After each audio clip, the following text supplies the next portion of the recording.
네, 오늘 시장 종료되었습니다. 종가 확인 이후에 시장 이슈들 함께 점검해 보도록 하겠습니다. 코스피부터 살펴보도록 할게요. 자, 오늘장 코스피 2145선에서 종가 형성되었습니다. 2145.76포인트 가리키면서 전거래일 대비해서는 10포인트 0.51%의 상승 흐름 나타났고요. 코스닥 시장 넘어가 보도록 할게요. 630선은 지키지 못했습니다. 629.47포인트 나타내면서 전거래일 대비해서는 11포인트 1.82%의 강세를 보여줬습니다. 수급 점검해 보도록 합니다. 자, 거래소에서는 개인과 외국인의 매도가 있었습니다. 외국인은 1118억 원 매도한 가운데 개인이 1617억 원을 매도했습니다. 이 외국인 3거래일째 매도 양상이 이어지고 있고요. 기관 3거래일째 매수 흐름 보여주고 있습니다. 2678억 원 매수한 가운데 금융투자 중심의 매수 흐름이 들어온 것으로 보여지고 있습니다. 코스닥 시장 가보도록 하겠습니다. 자, 코스닥 시장에서는 외국인과 기관의 동반 매수가 있었습니다. 외국인은 975억 원, 기관은 383억 원을 매수를 했고요. 외국인은 4거래일 만에 매도해서 매수로 전환을 하면서 기관은 6거래일째 매수세가 지속되고 있습니다. 개인 나홀로 1292억 원 팔았네요. 자, 오늘 장 보면은 양시장 모두 상승하는 데 성공을 좀 했습니다. 그런데 전반적으로 봤을 때 2015년 하반기 이후로 코스닥 시장의 중소형주의 상대적인 소외 현상이 이루어졌었습니다. 경기 민감 수출 대형주 강세와 거기다 사드 배치 관련해 있어서 중국의 보복 조치 그리고 바이오 제약, 대표주 기술 파문 등의 여러 가지 악재가 좀 겹치면서 차익 실현의 빌미로 작용을 했었는데 그런데 요즘에 보니까 코스닥 중소형주 그간의 하락세에서 좀 벗어나서 본격적으로 제자리를 좀 찾기에 나선 것으로 해석이 되는 듯합니다. 중소형주의 흐름에 대해서 우리가 어떻게 해석을 해보면 좋을까요? 예, 오늘 시장을 보게 되면 네. 지난 대형주 장세 시에 힘을 쓰지 못했던 이런 중소형주 또는 현재 그 업종들 가장 대표적인 것이 화장품입니다. 화장품, 제약, 바이오, 그리고 식음료, 유통주. 자, 이런 종목들, 일부적 건조제 관련주들도 이제 같이 이제 이러한 반등세에 올라타는 모습. 일부 종목들은 상당한 추세까지 만들어 놓고 있는 그런 상황입니다. 오늘 그러한 추세가 더욱더 강화되는 그런 분위기까지, 모양까지 만들고 있다 하는 것에서 지금 대형주가 이런 식으로 주춤될 때 그 시장의 대안으로 적어도 상당 기간, 4월달 넘어 2분기 전체 약 2, 3개월 정도 중소형주, 화려한 중소형주 장세가 펼쳐질 수 있다라고 하는 그러한 중소형주 장세론이 이제 나오고 있다는 건데 상당히 설득력이 있습니다. 일단 그렇게 되기 위해서는 지수가 너무 좋으면 안 된다는 것이죠. 또 너무 나빠서도 안 됩니다. 적당한 지수의 박스권이 중소형주 장세가 나올 수 있는 기초적인 그런 환경이라는 것이죠. 과연 그런 것인지에 대해서 한번 살펴보도록 하겠습니다. 자, 지수가 정체될 소지가 상당히 높다는 건데요. 가만히 살펴보면 트럼프 랠리가 지속되는 그런 가운데 최근 특히 2분기 넘어 2분기 말, 1분기 말입니다. 3월 달에 미국의 재반 지표를 보게 되면 생각보다는 경제 지표가 충분히 뒷받침이 안 됩니다. GDP 성장률 전망치도 상당히 낮게 나오고 있고요. 그리고 지난 주말에 발표됐던 소매 판매가 마이너스가 나왔습니다. 전월 대비. 물론 계절적인 측면이 있겠죠.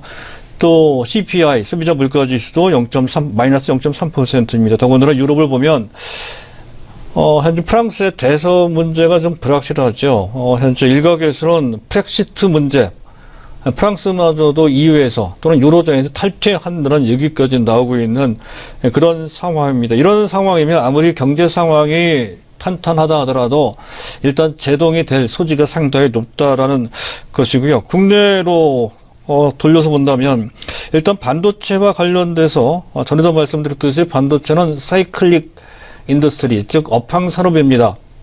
현재 그 상황에 따라서 업황의 기복이 심하다는 것이죠. 그래서 최근에 좋은 것은 오래가지 못한다. 즉 현재 2분기 내지 길어도 3분기가 업황의 최절정기, 정점을 칠 소지가 높다. 이건 UBS 증권에서 지적한 내용입니다.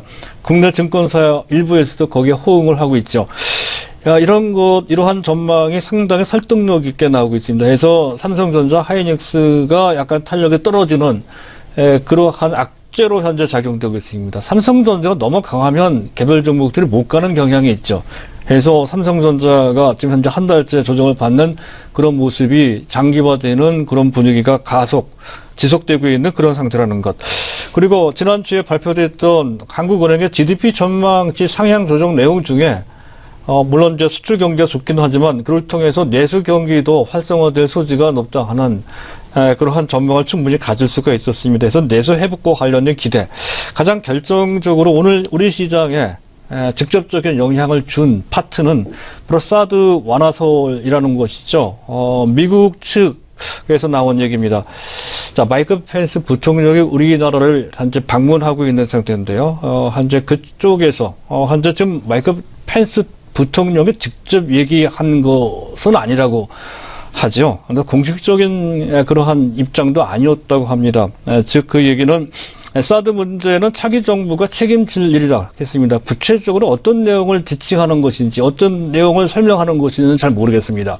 어쨌든 차기 정부가 하기에 달려있다는 뜻으로 그렇게 전달된 모양입니다. 공식적으로는 그것을 부인을 했습니다만은 일단 그 부분이 어느 정도 우리 시장에 투영이 되면서 현재 사드와 관련된 문제, 긴장 관계가 상당히 완화될 것이다라고 하는 기대감을 충분히 살리기에 충분히 살릴 수 있었다는 것이죠. 이에 따라서 그와 관련돼서 화장품주들 또 일부 유통주들이 사드 피해 주었었죠. 또 현재 여행주, 레저주, 현재 그 호텔 신라 같은 그런 종목들이 이제 급등하는 직접적인 계기가 됐고, 여기서 이런 것이 낙폭과 상태였던 이들 종목이 올라가는 것은 전반적인 분위기를 업시키는 측면이 충분히 있죠.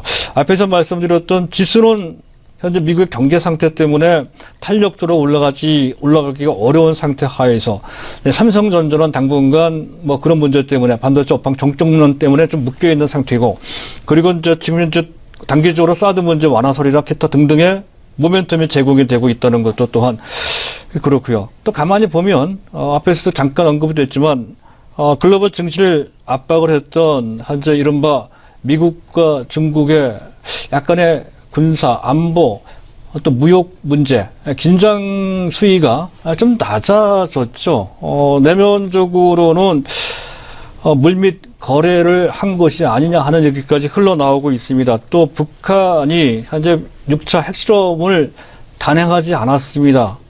대륙간 탄도탄 정도를 발사를 했다는 건데 그거조차 실패를 했죠. 오히려 그것 때문에 전반적으로 북한과 관련된 그런 날카로운 어떠한 신경전도 상당히 완화된 측면이 있다는 것이죠. 대북 문제도 그로 인해서 약간 부드러워진 측면이 있다. 이런 것. 그리고 수급을 본다 하더라도 현재 물론 이러한 지정학적 리스크와 충분히 관련되어 있긴 하겠습니다만은 외국인들의 순매수 기조가 3월 말로 해서 단절됐습니다. 4월 달 들어서 계속해서 매도하고 있는 상태고요. 지난주까지 4,900, 오늘까지 따진다면 근 6천억 정도를 작자는 규모죠. 순매도하고 있는 그런 모습도 또한 그렇습니다. 반면에 외국인들이 코스피에서는 순매도를 하지만 코스닥에서는 순매수를 하고 있습니다. 지난 주말까지 외국인 1,656억. 거기에다 기관들은 눈치 빠르게 움직이고 있죠.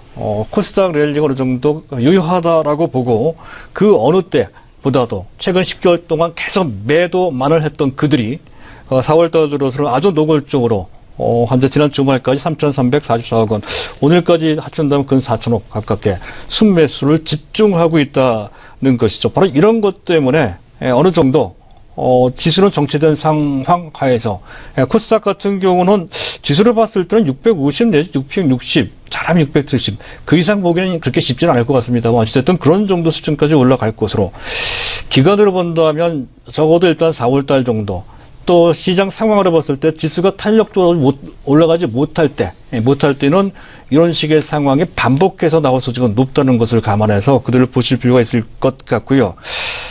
그리고 어디에다 초점을 맞출 것이냐 하는 문제가 조금 골치 아픈데요. 사실은 대형주가 움직일 때는 대형주가 움직이는 종목들은 그렇게 많지가 않아서 초점을 맞추기가 그렇게 어렵지가 않습니다. 하지만 이렇게 코스닥이나 또는 현재 코스피에 있는 제반 중소형주들이 움직일 때는 초점 맞추기가, 시장 분위기가 좋아도 거기에 걸맞는 아주 좋은 수익률을 낼 수 있고 또 안전한 종목을 찾기가 그렇게 쉽지가 않습니다.